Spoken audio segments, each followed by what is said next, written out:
और मैंने ये कमेटी को भी बताया था कि खाटू श्याम एक दिन ऐसा और आगे चल करके भगवान के पास आएंगे, जैसे कि मिष्ठान आदि वास। तो मिष्ठान के वास में भगवान मिठाइयों में शयन करेंगे। जो मिठाइयाँ मैं घर नहीं ले जाऊंगा, आपको ही रिटर्न कर दूंगा। चढ़ाने के बाद दूसरे दिन रिटर्न करूंगा। अपने डिब्बा पर अपना ही नाम लिख के ले आएं और आप अपना डिब्बा ले जाएं, ना मुझे आपकी मिठाई चाहिए। बस इससे हमारी कमेटी को एक सहानुभूति मिलेगी। कमेटी का जो भी विषय है वो एक सुदृढ़ बनेगा। जैसे मिष्ठान आदिवास है, जिसमें पुष्पादिवास है, फूल भी घर से लेके आइएगा, अन्न भी घर से लेके आइएगा। और स्वाभाविक है कि ये सब वास भगवान के आवश्यक हैं। आगे कल दिनांक 24 तारीख को शनिवार का भागवत कथा का प्रसाद वितरण श्री लक्ष्मी नारायण साहू वकील साहब, राजघाट रोड, पिसनारी के सौजन्य से होना निश्चित हुआ है। पर प्रसाद में है क्या? लड्डू।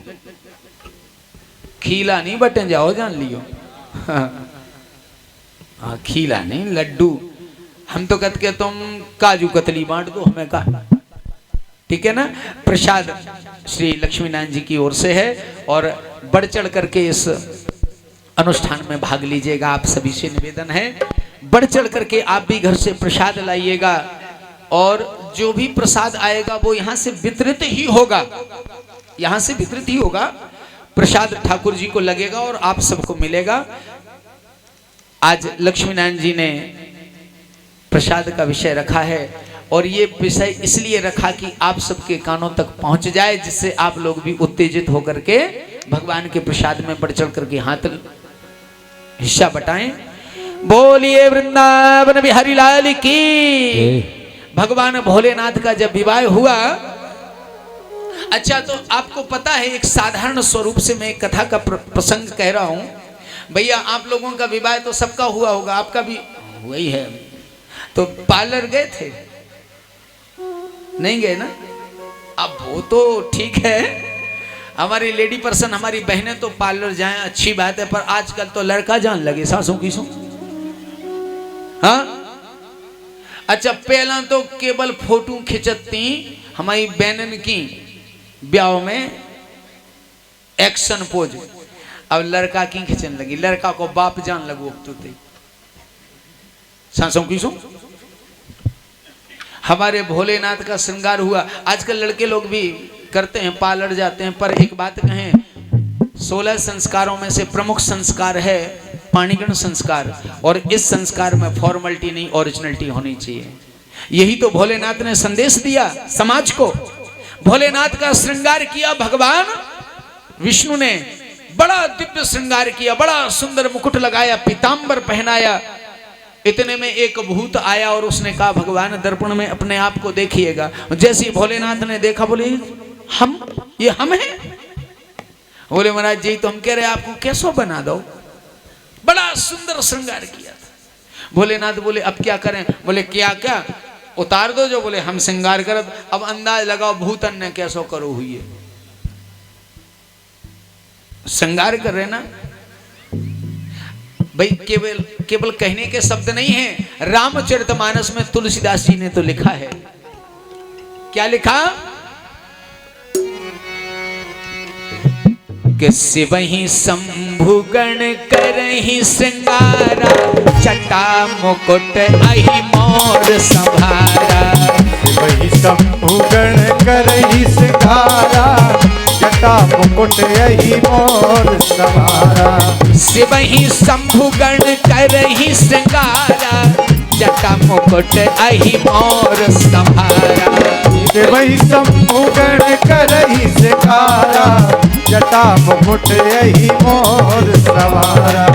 कुंडल कंकण पहने प्याला, कुंडल कंकण पहने प्याला, तन विभूत पट के हर छाला। कुंडल कंकण पहने प्याला, तन विभूत पट के हर छाला। शशि ललाट सुंदर सिर गंगा, नयन दीन उपवीत भुजंगा। ललाट सुंदर सिर गंगा, नयन दीन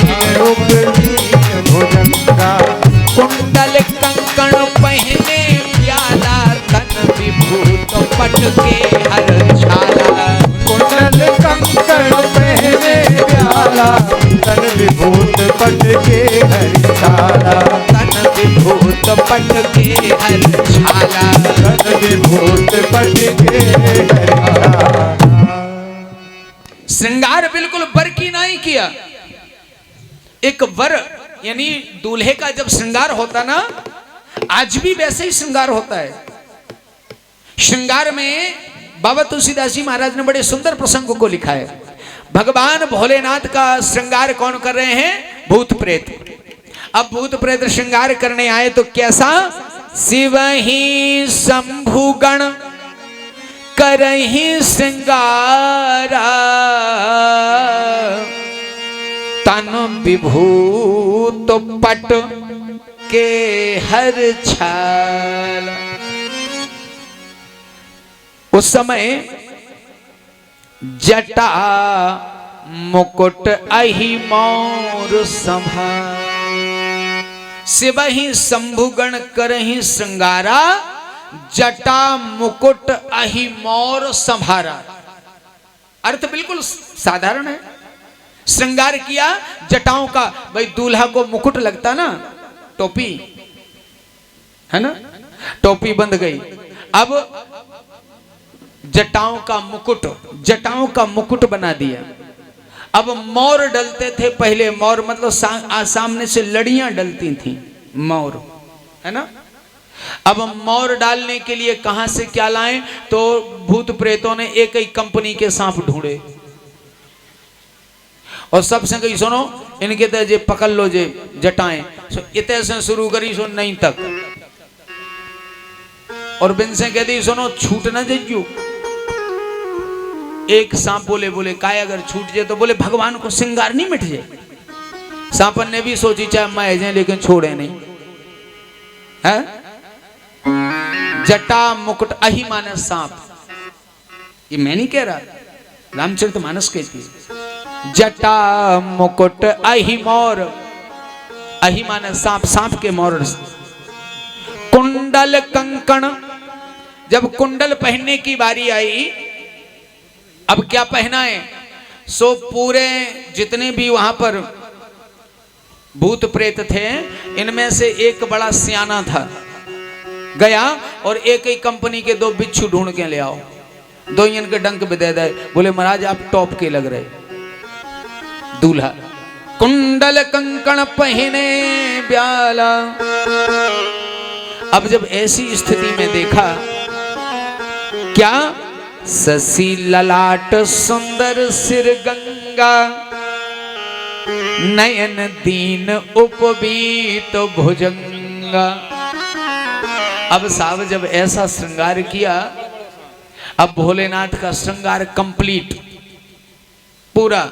जैसे ही श्रृंगार पूरा कंप्लीट हुआ, भोलेनाथ जैसे ही, अच्छा आपको पता है बारात कैसी चलती है? आजकल तो आगे डीजे, फिर डीजे के पीछे लगे हैं धूम धड़क्का, हैं?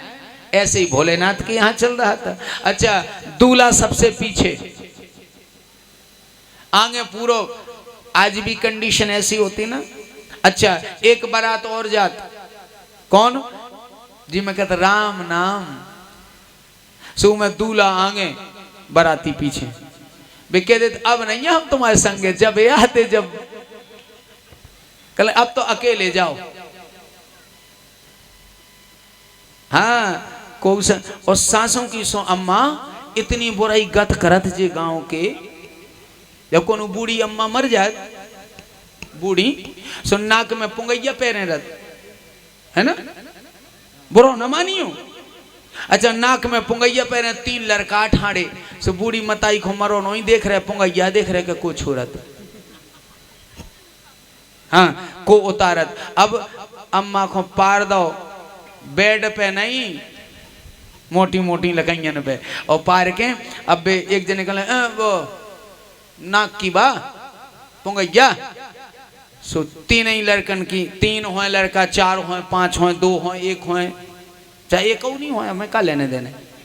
अब देखा थे सुबह मताई नहीं देख रहे, पुंगैया देख रहे कि काका कैसे खींचत। अब काका कह रहे वाह कौन खींच रही, एक और बूढ़ी आओ कल आए तो भगो खिंच नहीं रही, कल लो माठिया धरी, मताई की नाक पटी नहीं देखत, पुंगैया देखत कि अब कक्का ने की गया दई। और नहावे से पहला कुआं साहब पुंगैया देखो कहाँ है। राधे श्याम। सच्ची बताएं, अग्नि शीतल नहीं होती चिता की, और रसगुल्लों की मिसल लग जाती है घर में। करिया बनाओ क्या सफेद रसगुल्ला, सेंगी तो मता ही मर गई ने रसगुल्लन की भी दी। यही संसार है, यही संसार है, बस आनंद लीजिएगा। भोलेनाथ का श्रृंगार हुआ तो अद्भुत श्रृंगार, और जैसे ही श्रृंगार हुआ भगवान बैठे और जैसे ही जाने लगे, देखा सामने जितने भी लोग दर्शन कर रहे हैं भोलेनाथ का, नगर निवासी दर्शन कर रहे हैं भोलेनाथ का, जितनी ही देवांगनाएं दर्शन कर रही हैं भोलेनाथ का दूल्हा के रूप में, अब सोचने लगी, अब वो कंपेयर कर रही हैं। कंपेयर मतलब भोलेनाथ का दर्शन करती हैं, फिर वहां पर सती का दर्शन करती हैं। बोले इतनी सुंदर हो, बोले जे इतने खतरनाक। अच्छा, अब डायरेक्ट बुराई नहीं कर पाई, डायरेक्ट बुराई नहीं कर पा रही हैं। अरे जो कैसो दूल्हा ढूंढो, तो उस समय देवांगनाएं क्या कहती हैं? देख से वही सुरती मुस्काही, बर लायक दुल्हन जगना।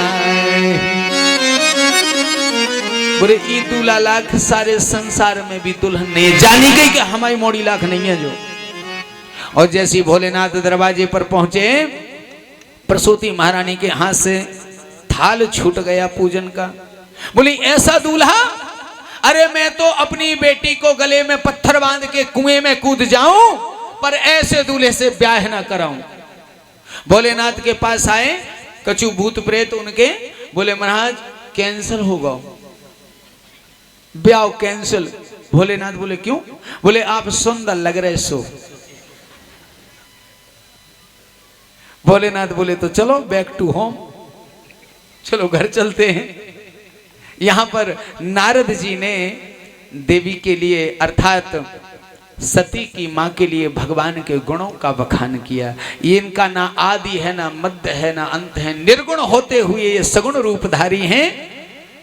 ध्याये नित्यम महेशम रजत गिरिनिभम चारु चंद्रावतंसम रत्ना कल्पोज्वलांगम परसुमर्ग बाराभीति हस्त प्रसन्नम पद्मासीनम समन्तात स्तुतममर गणैर व्याघ्रीकृत्यम वसानम विश्वाद्यम विश्ववदनम निखिल वैहरम पंचवक्त्रम त्रिनेत्रम। भगवान के जब दिव्य स्वरूप का वंदन किया, उसी समय आज प्रसूति महारानी ने सती का विवाह किया बड़े भाव से। सती के विवाह के तदोपरांत भगवान अपने धाम में पधारे, पर एक समय ऐसा आया कि सती को भी देह का परित्याग करना पड़ा। क्यों करना पड़ा? क्योंकि एक बार वो कथा सुनने गई थी भगवान भोलेनाथ के साथ। कहां पर? अगस्त मुनि के आश्रम में, जहां कथा सुनने के लिए तो बैठ गई थी, पर कथा नहीं सुनी थी। ये दोष लगा था सती को। मैं निवेदन करूंगा बहनों से, जब भी कथा सुनने आओ, चाहे वो सत्यम तिवारी देवरान वालों की या अन्य किसी भी विद्वान की, मैं निवेदन करूंगा जब भी कथा में बैठो, स्थिर कथा में बैठ करके श्रवण करिएगा, अन्यथा इसका दोष लगता है। निवेदन करूंगा, संसार का ऐसा कोई कार्य श्रेष्ठ नहीं है जो कथा से अच्छा हो। आप कहेंगे महाराज भैंसें लगने, यहां नहीं लगनी, यहां तो सब कुछ आनंद है। हाँ, देहात में तो फिर भी काम है, फिर भी यहां पर भी है, ऐसा नहीं है। पर निवेदन करूंगा 7 दिन भैंसियां भी मान जाएंगी कि कथा सुनने गई थी अम्मा, कोई बात नहीं। अच्छा, यहां पर सती को जब सती जब कथा सुनने गई तो आपने रामचरितमानस का दर्शन किया होगा। एक बार त्रेता युग माही शंभु गए कुंभज ऋषि माही, और जैसे गए तो लिखा है व्यास, उस समय बाबा तुलसीदास जी महाराज ने संग सती जग जननी भवानी पूजे ऋषि अखिलेश्वर जान। जब कथा सुनने सती और भोलेनाथ गए